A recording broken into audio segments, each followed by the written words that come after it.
নিকাশ আজ এই ক্রেতা দেখলেই মরার ভান করে ভেড়া। একটি অবুঝ পশুও যে নিজের প্রাণ বাঁচাতে দক্ষ অভিনেতার মতো নাটক করতে পারে তা বিশ্বাস করা কঠিন। চীনের উত্তর পশ্চিম নিংশিয়া প্রদেশের এক ছোট্ট ভেড়াছানা এখন ঠিক এই কাজ করেই পুরো পৃথিবীকে তাক লাগিয়ে দিয়েছে। মাত্র 10 দিন বয়সী এই ভেড়াটি এখন ইন্টারনেট দুনিয়ার সবচেয়ে বড় ড্রামা কুইন। ঘটনাটি ঘটেছিল নিংশিয়া অঞ্চলের ঝংফাং গ্রামে। স্থানীয় কৃষক জিন শিয়াওলিন তার পালের 4টি ভেড়াছানা বিক্রির জন্য বাজারে নিয়ে গিয়েছিলেন। অন্য 3টি ভেড়াছানা নিয়ম মতো প্রায় $60 বা 7-8 টাকায় বিক্রি হয়ে গেল। কিন্তু চতুর্থ ভেড়াটি যা শুরু করলো তাতে জিনের চোখ কপালে ওঠার দশা। যখনই কোনো সম্ভাব্য ক্রেতা তাকে পছন্দ করে কেনার জন্য এগিয়ে আসছিলেন বা একটু গায়ে হাত দিচ্ছিলেন, অমনি ভেড়াটি টুপ করে মাটিতে লুটিয়ে পড়ছিল।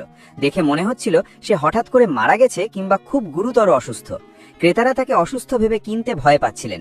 কিন্তু মজার বিষয় হলো, যেই ক্রেতারা চোখের আড়াল হচ্ছিলেন, অমনি ভেড়াটি আবার বীর দর্পে উঠে দাঁড়িয়ে দিব্যি লাফালাফি শুরু করে দিচ্ছিল। মালিক জিন শিয়াওলিন লক্ষ্য করলেন এই